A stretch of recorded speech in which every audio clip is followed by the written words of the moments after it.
There we go again. I was muted. Okay, ladies and gentlemen, hello. Elena Barbera here with the Base Mother Show. I'm Elena Barbera. It is Tuesday, July 23rd. I am discombobulated because the news is coming at us so fast. Since the assassination attempt on July 13th, it has just been an avalanche, more than we're used to, even though this has been an absolutely crazy few years in our country.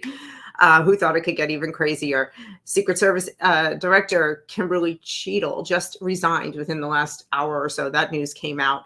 We're going to talk about that. We're going to talk about Kamala Harris and the real threat to democracy. We're going to talk about Maura Healey, for the Massachusetts governor who's going crazy. And we're going to talk about some other Democratic women. It just seems to be Crazy Ladies Day here on the Based Mother Show. All right, let's get this thing started.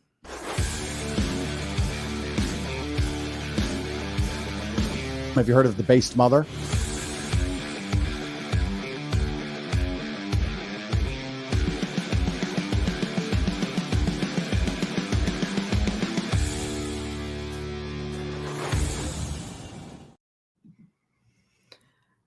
All right, let's go, guys. Secret Service Director Kimberly Cheatle just announced her resignation. On Monday, as you know, she had sat in on that very long and very tedious congressional hearing, which was some of the best television I've ever watched in my adult life. It was fantastic. She looked like she had a gun to her head the entire time. I actually believe this woman would have resigned sooner if she would have been allowed to. But I think this was all just another show, another ploy to buy time. That's what it looked like to me, because she didn't come with a single answer, and she just looked terrified the entire time. They didn't care that she went out there looking completely incompetent, that she looked like she was either a fool or a liar or both. Now, what I'm asking is, what's next? What are we going to see next? Who's coming up behind her? What commie, maniac, lunatic are they going to install now? Are we going to be able to trust that person? Or is the Secret Service completely politicized and completely politicized? Compromised? I'm trying, guys. Let me know what you think in the comments. But speaking of complete maniac women, Kamala Harris has decided that she is going to be the next nominee. And apparently she's gotten all this support and money is pouring in. Everybody's just in love with her. She put out this statement.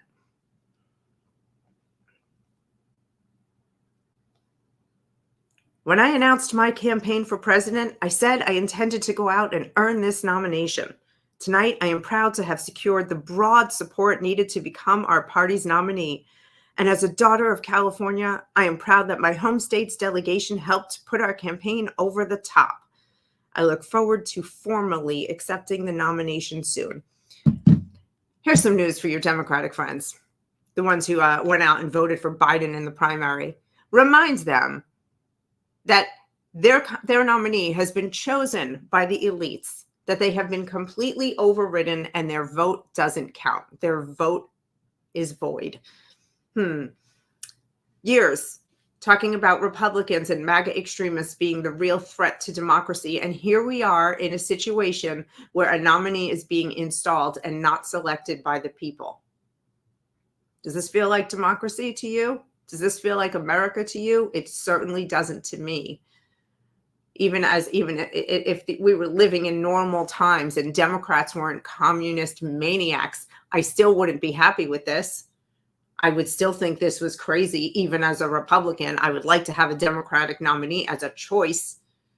Back when we could actually choose based on policy, when policies were sane and weren't things like warmongering and letting illegals flood the country and letting non-citizens vote and having Americans just live in a crime-ridden fentanyl overdose zombie land. But here we are. Remind your friends that they voted to end democracy. I will. If you don't, I'll be happy to remind them. The thing with the Democrats, though, is Democrats could raise JFK from the dead, bring him back to life, and they still wouldn't be able to win in November. You cannot change my mind on this. They have so much stink on them. Remember when he said, Ask not what your country can do for you, but what you can do for your country. They have completely turned that on their heads. And all it is we want to give you handouts. We want to pay back your student loans. We want to pay for your housing and pay for your medical care and pay for your health care. And they want to give you government cheese food, a whole government cheese life, all of it. And they want to take their government cheese solutions to fix the massive, massive problems they've created with their government cheese policies. None of it is okay. It's going to take them decades, if they can ever recover from the communism and the progressivism and the destructive policies that are bankrupting Americans.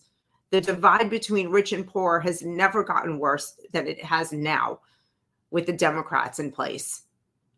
What a shame. What a shame. Guys, I don't know how we're going to recover from this. But if we don't get Trump in office soon, it's going to be a really long road. Kamala Harris, I believe, will probably be installed as president before the end of Joe Biden's term. Maybe within the next month or so. So then they can run around and you can see in big print the word historic all over the news. Historic, first female president. There's nothing historic about being installed. Historic means a stolen presidency, a coup. Yeah, okay. That's the history they're going to be making, but certainly not history the way they think they are. I'll be right back after this quick break, guys. Born in the coastal plains of South Texas, Smoking Gun Coffee is founded by combat veterans that know exactly what a cup of coffee needs to taste like. Run by father and son, each coffee bean is perfected, roasted at 500 degrees, and cooled with a Gulf Coast breeze. Smoking Gun Coffee hand makes and bags each ounce of coffee for maximum customer satisfaction. With every purchase, 10% goes back to organizations that help veterans and local communities. That's Texas made, one bag at a time. To find out more, go to www.smokingguncoffee.com. Guys, use code MOTHER at smokingguncoffee.com for a discount. All right. The White House put up this post about the Lee family. So now they're trying to pander to Asian voters, and they're talking about all the money that the Lee family can save with their policies because the Lee family doesn't have to pay for all their childcare because the government is going to pay for it. That means you're going to pay for it. And the Lee family doesn't have to pay for all their food because the government's going to pay for it. That means you're going to pay for it. And I don't know, how is it that how can we get to them and say, we don't want to be government slaves? Stop taxing us to death so we can afford our own food and our own housing and our own childcare. This constant buying of votes. America, I know that every person watching right now knows somebody who is on the government dole for one thing or another, for housing or healthcare or food. And, quite frankly, most people who are on some form of welfare could live without it easily if they weren't taxed to death. They could live their life easily if the policies were really cleaned up so that really only people who absolutely needed help got it. We used to live in a country where families helped each other. They served each other. They fed each other and housed each other. And there was nothing wrong with that because it put a fire under everybody to go out and build for themselves and do right for themselves and, not be a burden on their families. But everybody seems to be A-okay with being a burden on their neighbors and their fellow taxpayers. We have to send a message in November that we are done with this. We are capable. We love our freedom and we want to go build our own lives. And the government needs to get the hell out of our lives. They are way too in it. Their dirty little fingers are in every single thing we do. I, for one, have had enough. We've got another crazy lady here. So far, we've had Cheatle and Kamala. I'm going to show you a woman that who has one of many on social media who has decided that President Trump should have been shot. Want Trump to get shot? I do. Why?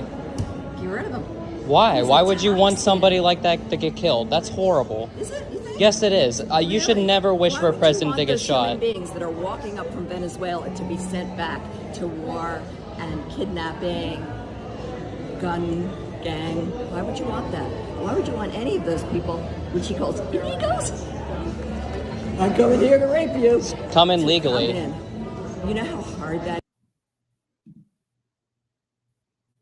Okay, so here we have this lady who has decided that Trump should be shot so that illegals can continue to pour in.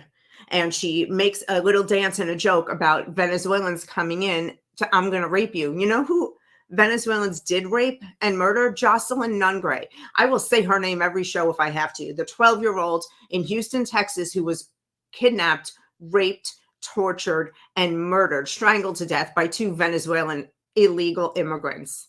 And this lady is making fun of her. That's sick. Like, it's psychotic to just disregard that.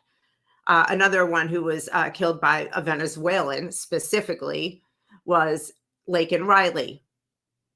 Another one beaten to death while she was out for a jog. Or how about the 2 NYPD cops who were shot by Venezuelan migrants?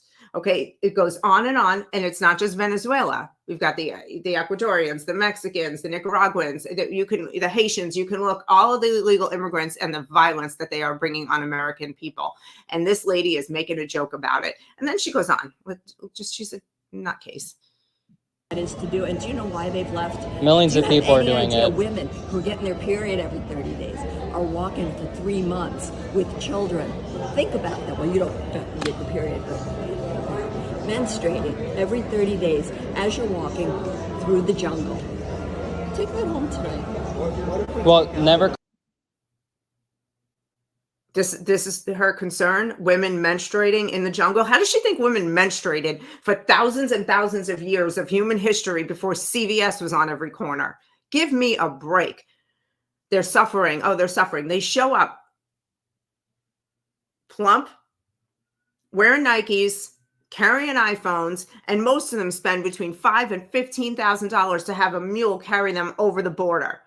They're better off than most Americans. And I'm supposed to give my vote, let my vote be undone by them because they want communism. They want to come here and get free everything. Stick it, lady. It's not happening. I'm a little mad today, guys.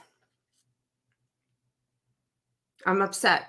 And like a lot of Americans should be upset because we're watching democracy fall. We're watching manipulation of our system where we don't have a president. We don't know where the president is. Nobody knows. Yeah, he was on that fake recording with Kamala where she was giving a speech and then they pressed a button and there was some sound bites that were probably AI with Joe Biden's voice.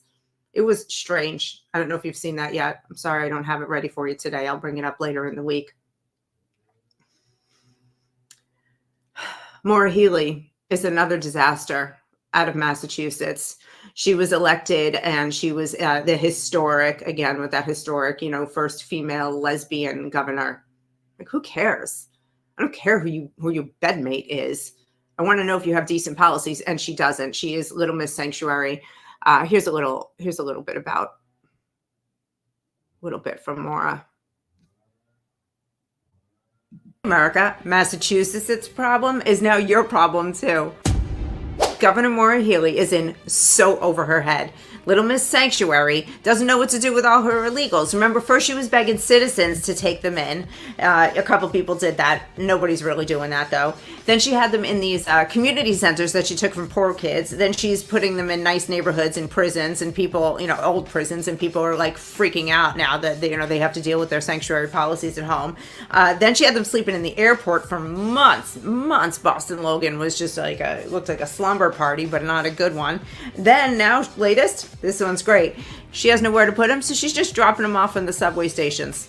Just let them sleep in the subways like rats. So she announced this week that she can't take it anymore, so she's just shipping them off to other states. She's just throwing them off we don't know where yet. I can't find out where she's sending them. We don't know, but look out because some Massachusetts illegals are coming to you. No problem, though. No problem.